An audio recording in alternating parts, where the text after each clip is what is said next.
Assalamualaikum warahmatullahi wabarakatuh. Perkenalkan, nama saya Viola Putri Ramadhani dengan NRP 5015251021. Untuk kesempatan kali ini, saya akan memaparkan terkait kasus dugaan pelanggaran tata ruang yang terjadi di salah satu kabupaten di Indonesia dalam kurun waktu 3 tahun, di mana puskesmas ini dibangun untuk meningkatkan akses pelayanan kesehatan masyarakat di Kecamatan Kapas.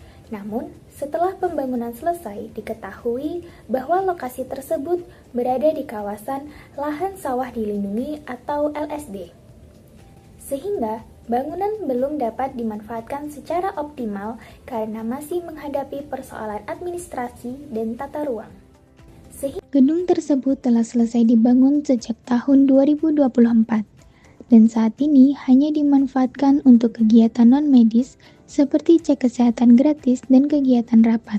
Menurut berita beredar, persoalan ini menuai kritik dari DPRD Bojonegoro. Ketua DPRD Abdullah Umar yang menyebut sebagai kegagalan perencanaan pembangunan fasilitas publik yang bersumber dari uang rakyat.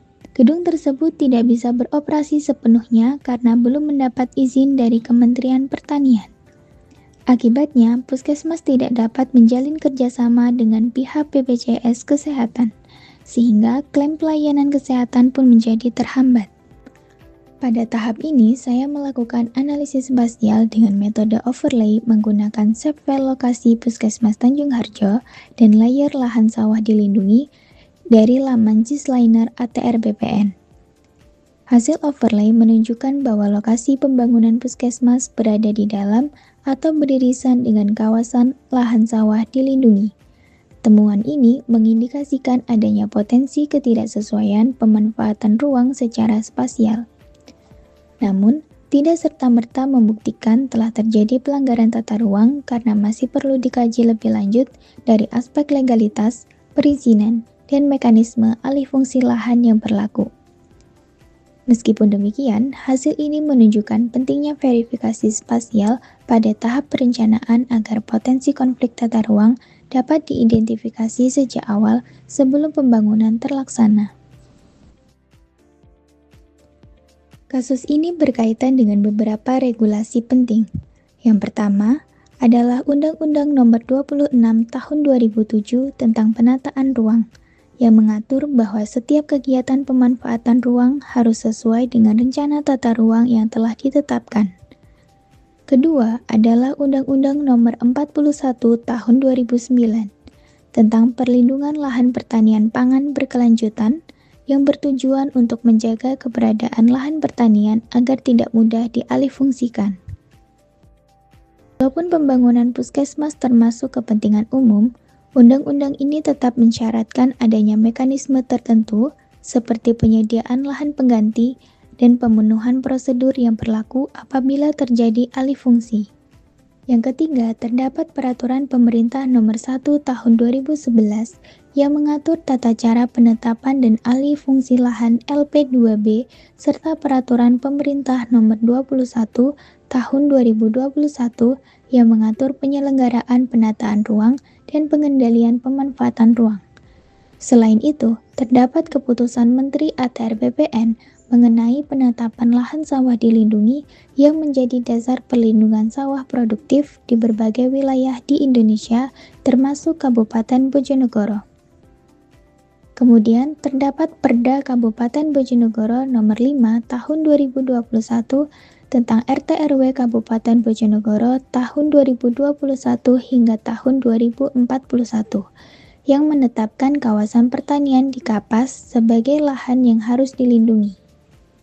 Hingga saat ini persoalan tersebut belum sepenuhnya selesai. Pemerintah Kabupaten Bojonegoro melalui Dinas Kesehatan telah mengakui bahwa lokasi pembangunan berada di atas lahan sawah dilindungi dan sedang mengupayakan penyelesaian administratif. Salah satu langkah yang disampaikan adalah penyediaan lahan pengganti sesuai dengan ketentuan yang berlaku serta pengurusan izin kepada pemerintah pusat. Status kasus ini masih dalam proses penyelesaian dan belum dapat dinyatakan tuntas. Bangunan yang telah selesai dibangun belum dapat dimanfaatkan secara optimal untuk pelayanan kesehatan sebagaimana tujuan awalnya.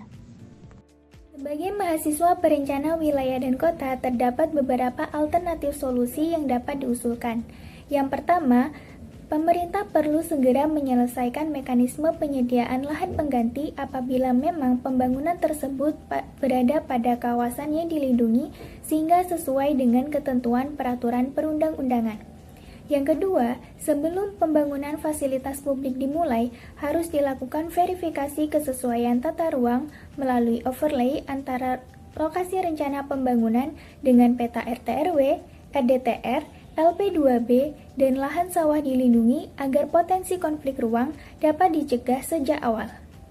Dan yang ketiga, koordinasi antara pemerintah daerah, ATR BPN, Dinas Pertanian, Dinas Kesehatan perlu diperkuat sehingga proses perencanaan dan perizinan berjalan secara terpadu. Yang keempat, pemerintah dapat mengembangkan sistem informasi GIS yang mengintegrasikan seluruh data tata ruang sehingga setiap usulan pembangunan dapat langsung diuji kesesuaiannya secara digital. Kesimpulannya, kasus pembangunan Puskesmas Tanjung Harjo menunjukkan pentingnya sinkronisasi antara kebutuhan pembangunan fasilitas publik dengan perlindungan lahan pertanian serta penataan ruang. Sekian analisis yang dapat saya sampaikan. Terima kasih. Wassalamualaikum warahmatullahi wabarakatuh.